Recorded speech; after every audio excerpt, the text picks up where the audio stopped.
Jesteśmy w Kigali, stolicy Ruandy, według powszechnej opinii najczystszym mieście Afryki, przodującym także w rankingach najlepszych miast tego kontynentu pod względem atrakcyjności dla prowadzenia biznesu. Cyfrowa rewolucja zapoczątkowana tu 20 lat temu okazała się sukcesem, dzięki czemu Ruandę zaczęto nazywać Singapurem Afryki, co można nazwać cudem, biorąc pod uwagę wydarzenia z połowy lat 90. ubiegłego stulecia, o których jeszcze będzie mowa. Dzisiejsze Kigali to miasto, w którym zakazane jest używanie plastikowych torebek, a każdej ostatniej soboty miesiąca organizowane jest masowe sprzątanie ulic, w którym biorą udział mieszkańcy. Stolica Ruandy to także jedno z najbezpieczniejszych miast na świecie, gdzie bez obawy można zapuścić się o każdej porze dnia i nocy w każdy zakątek miasta. Sama Ruanda to najmniejszy kraj wschodniej Afryki z dość spójnym pod względem plemiennym i językowym społeczeństwem. W przeciwieństwie do odwiedzonej już przez nas Ugandy, gdzie kilkadziesiąt plemion porozumiewa się w wielu oddzielnych językach, społeczeństwo Ruandy składa się z dwóch głównych plemion, Hutu i Tutsi, a językiem, w którym mówią prawie wszyscy, jest Kinyarwanda. Paradoksalnie właśnie ta bipolaryzacja rwandyjskiego społeczeństwa ułatwiła drogę do tragedii, w której zginęło prawie 1 milion osób. Łatwiej bowiem wskazać wroga tam, gdzie społeczeństwo podzielone jest na dwa główne plemiona. Wrogiem są oni, ci drudzy, ci, którzy nie są nami. Dzisiaj, ponad ćwierć wieku po ludobójstwie, Ruanda wydaje się być dość sprawnie zorganizowanym i zarządzanym krajem, w którym traumy przeszłości, choć zapewne wciąż drzemią w ludziach, pomału odchodzą w zapomnienie. Narzucony odgórnie zakaz rozróżniania przynależności plemiennej, która nie jest już zapisana w dowodach osobistych, powierzchownie załatwia sprawę. Po ludobójstwie Rwandyjczycy nie są już Hutu i Tutsi, są Rwandyjczykami. W tej sytuacji zbiorowej traumy na szczęście czas jest sprzymierzeńcem Rwandy. Centrum Pamięci o Ludobójstwie w Kigali to muzeum, w którym rozłożono na części pierwsze ideę ludobójstwa, opisując jego genezę, motywy sprawców, przebieg oraz efekty. Każdy zakątek tego miejsca opowiada o śmierci, dlatego po wyjściu stamtąd jeszcze bardziej ucieszyło nas zwykłe życie na ulicach Kigali.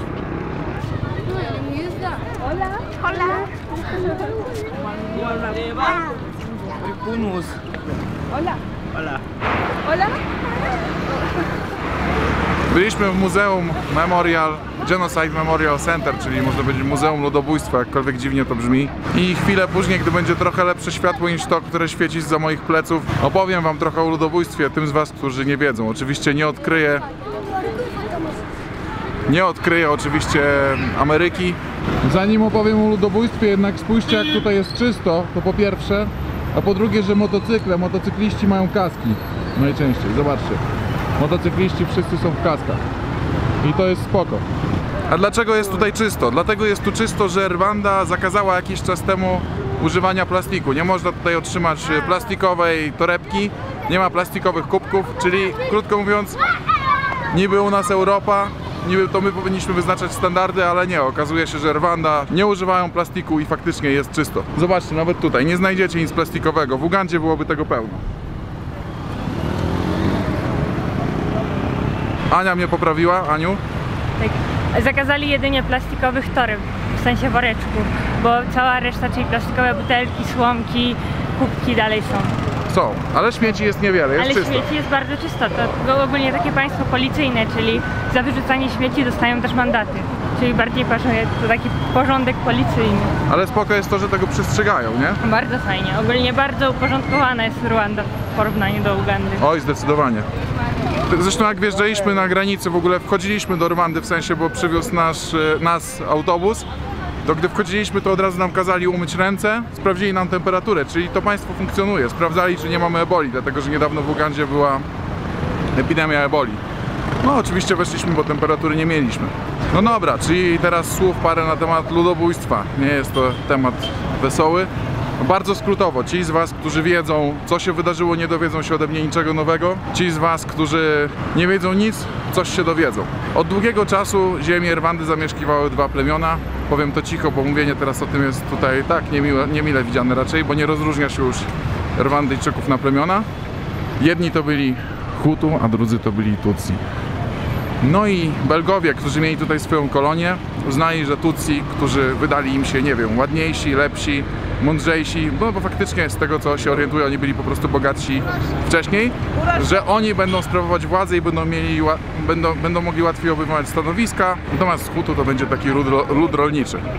Wszystko to mniej więcej było trzymane w ryzach do czasu, kiedy Belgowie na początku lat 60. zdecydowali się opuścić swoją kolonię Ruandę i wtedy zaczęło się powolne przygotowywanie ludobójstwa. Powstało 10 przykazań Hutu, które mówią m.in. o tym, że to Hutu są ważniejsi, że Tutsi tylko chcą przejąć władzę w państwie, że Tutsi są źli, że kobiety Hutu są lepsze, ładniejsze, piękniejsze i w ogóle wszystko się należy Hutu, a że Tutsi było mniej, no to sytuacja wyglądała nieciekawie. Dochodziło do sytuacji nawet takich, że na przykład w klasie, gdy były dzieci z obydwu tych plemion, no to dzieci z jednego plemienia na te, którego nazwy teraz nie chcę podawać, czyli te tak jakby gorsze, musiały wstać, były poniżane, a więc mieliśmy do czynienia z podobnym efektem, z jakim mieliśmy do czynienia w przedwojennych Niemczech, czyli robota Goebbelsa, propaganda, dehumanizacja. Rwandyjskie radio RTLM, które było związane z rządem, który był kontrolowany właśnie przez większość Hutu, mówiło często słuchaczom, że ci Tutsi to są karaluchy, że w ogóle nie powinni żyć, że najlepiej, żeby stąd wyjechali z tego kraju i tak dalej, i tak dalej. I to wszystko bardzo, bardzo narastało, całe to ciśnienie, aż w końcu 4 kwietnia 1994 roku samolot z prezydentem, był to prezydent Hutu, czyli tej większości właśnie, został trafiony jakimś pociskiem nad Kigalę, nad stolicą Rwandy i spadł. Zginął tam też prezydent Burundi, który razem z nim wracał do Rwandy. No i to, moi drodzy, spowodowało rzeź. Już wcześniej, jako że było to przygotowane ludobójstwo, nie tylko jeżeli chodzi o umysły ludzi, czyli mówienie im, że Tutsi to są karaluchy i że są gorsi i że należy się ich pozbyć, ale także rząd zakupił od Chińczyków bodaj 700 czy jakoś tak, wiele tysięcy maczet. No więc radio ogłosiło, że zabili naszego prezydenta, zabili prezydenta Hutu. Musimy się za nich zemścić. Możecie sobie nawet na YouTubie posłuchać, podam później linki, gdzie w audycji w radiu RTLM mówią: weźcie broń w ręce i pozbądźcie się ich, pozbądźcie się tych karaluchów. Musimy z nimi skończyć, musimy się ich pozbyć. I tak faktycznie się stało. Ludność Hutu wzięła w ręce maczety i zaczęło się mordowanie. W ciągu miesiąca wymordowano około 800 do miliona według niektórych kalkulacji ludzi. Nie tylko mordowano, gwałcono, torturowano, robiono okropne rzeczy. Było to coś strasznego. Co więcej, niestety społeczność międzynarodowa całkowicie zawiodła. Pozostawiono właściwie ten kraj sam sobie, nikt nic nie zrobił, mimo tego, że wiedzieli, co się dzieje. Więc jest to też plama na honorze bogatego świata. Dochodziło tutaj do rzeczy strasznych, takich na przykład jak sytuacja, w której jeden ksiądz Hutu kazał zniszczyć kościół, w którym schroniło się 2000 wiernych należących do plemienia Tutsi, tylko dlatego, że się tam schowali. Zupełnie nie miało dla niego znaczenia to, że wierzą w tego samego Boga co on.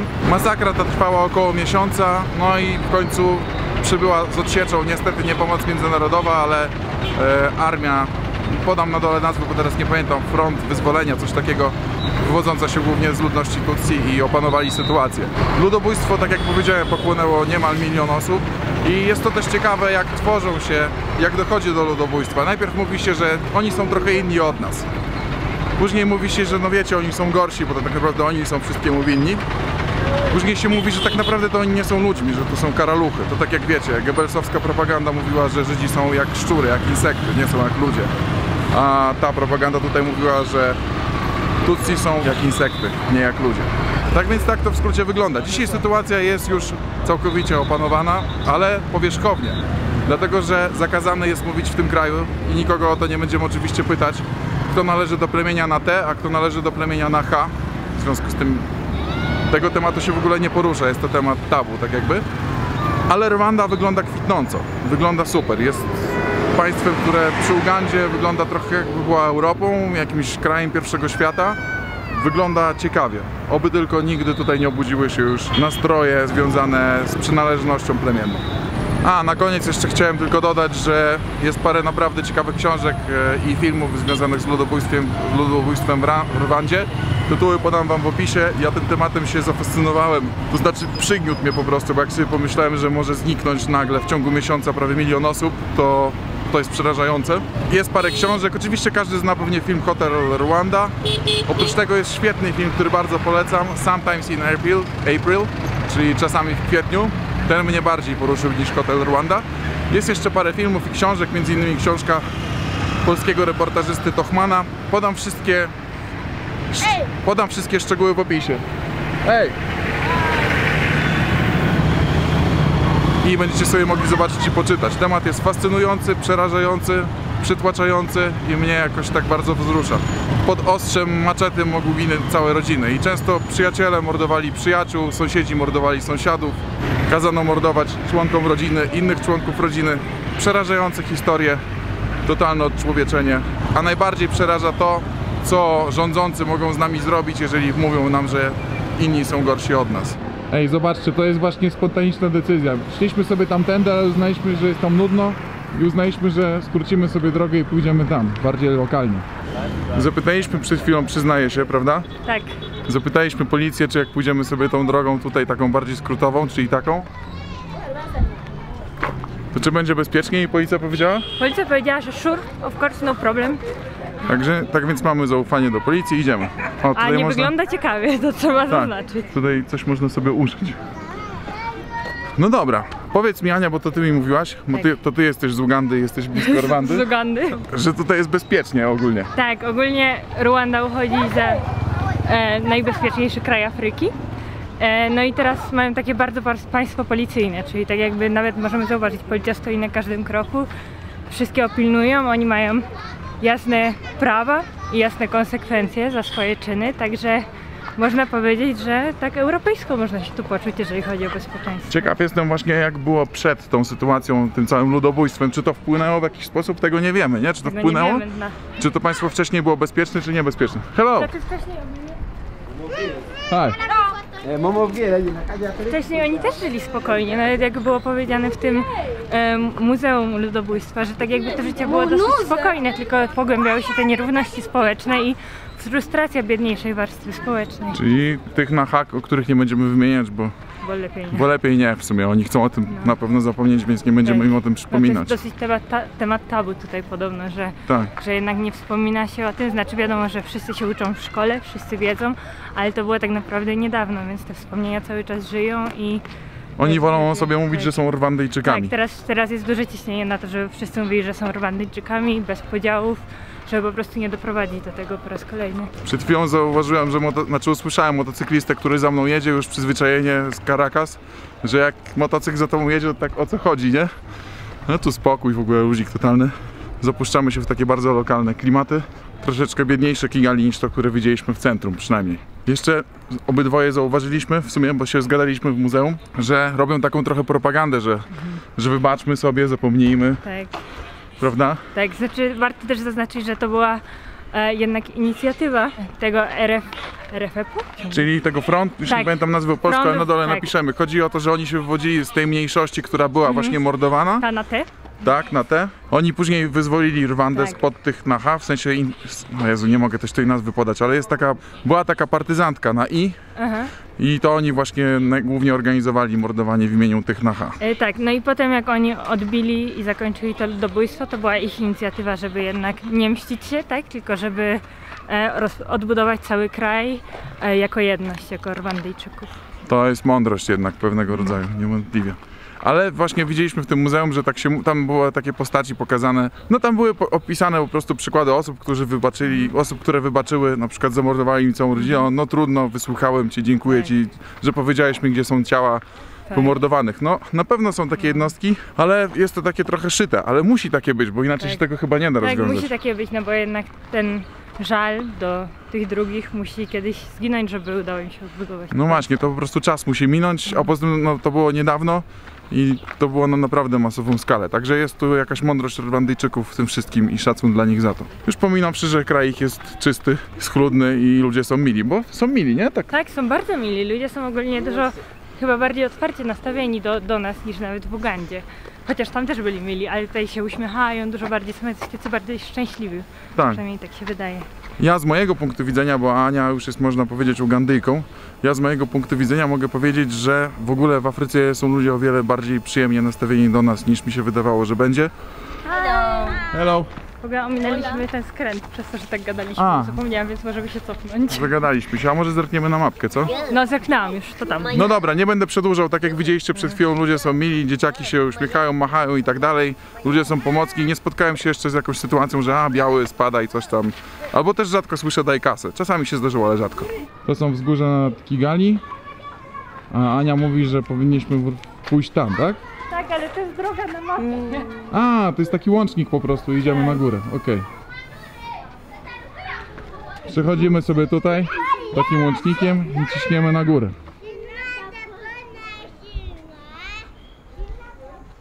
Ale klimat. I żeby nie było, ta droga jest na mapie. Nie chciałbym przesadnie demonizować, ale jak za nią wybieraliśmy mniej więcej dokąd idziemy, to po prostu spojrzeliśmy, które tereny wyglądają na najbardziej zatłoczone. No i stamtąd może się uda złapać jakąś taksę. Po prostu chcemy pochodzić ulicami Kigali, pokazać zwyczajne życie i tradycyjne ubrania kobiet, jak ta pani z tyłu.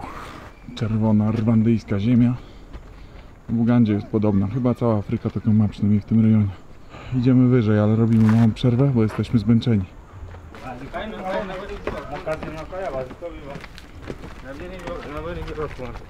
Z tyłu macie wzgórza Kigali, ale chciałem wam pokazać, że tak 100% bezpiecznie to chyba nie jest, skoro są takie zabezpieczenia wokół domu. Ciekawa sprawa, mnóstwo osób macha do nas ręką, mówi cześć, są bardzo mili, naprawdę jest, pod tym względem jest super. Zarówno tutaj, jak i w Ugandzie. Hello! Do you speak English? No. Okay, bonjour, Bonjour. bonsoir. Bonsoir. I naprawdę ludzie łakną kontaktu. Mało jest tu turystów, wydaje mi się. Do cirones. Nie ma do cirones. Nino. A. Asere hemma. Akungana na. Doba jaku do fata trikibona. What language is this that you speak? Hemma trikibona. Hemma trikibona. This language. Kinyarwanda. Hello.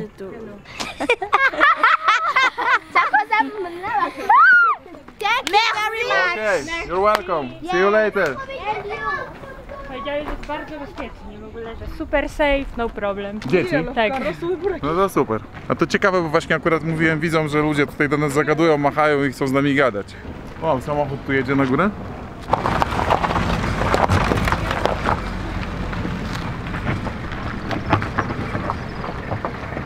Boisko, to jest ta szkoła, z której wracały dzieci. A.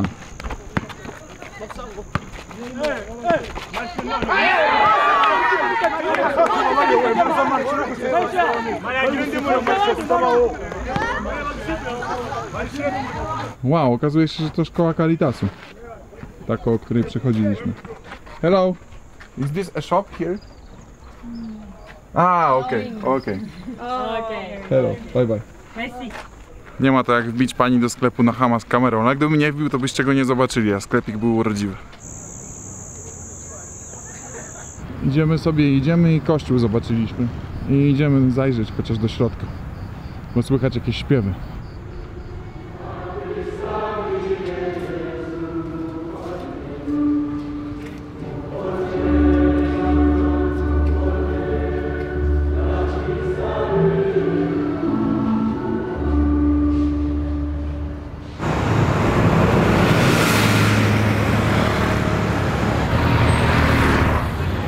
Zobaczcie jaki porządek w tej Rwandzie. Odblask w drodze. Cyk. Jest. I drogi też spokój. A tutaj, moi drodzy, to o czym mówiliśmy, czyli reklamy na panele słoneczne. Ania mi zwróciła na to uwagę. Nawet z koszami do recyklingu, gdzie zaraz wyrzucimy tę plastikową butelkę.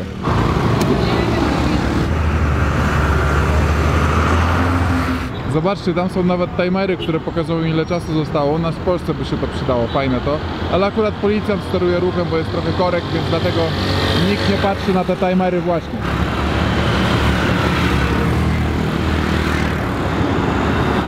No w szoku jestem, jak ładna, czysta, schludna i dobrze zorganizowana jest ta stolica Rwandy, Kigali. Kurczę, wiecie co, patrzę na tą nazwę hotelu, który tam jest i przypomina mi się Hotel Rwanda, ten film. To było o hotelu, w którym ludzie się schowali, prześladowani Tutsi schowali się przed Hutu, bo była to jedyna szansa na ich przeżycie. Obejrzyjcie ten film, też jest dobry. Po prostu robi to na mnie wielkie wrażenie, że to tutaj się to wszystko działo. Być tutaj w 1994 roku, myślę, że byłoby to straszne. To wygląda na jakiś downtown Kigali. Zobaczcie te budynki. A tutaj jest coś, czego za dobrze nie widać. Co to jest, Aniu? Co znalazłaś? Pomnik goryli, Okej. który jest rondem. Spróbujemy je pokazać. No jest to faktycznie pomnik goryli, który polecamy obejrzeć w ciągu dnia. Chcieliśmy przed chwilą wziąć mototaksi i ten pan, który tam idzie, pomógł nam. Podszedł z nami do taksówek, to znaczy do tych motocykli, które wożą ludzi i zapytał, ile chcą kasy. Oni powiedzieli, że 700, przepraszam, że 1000 od osoby.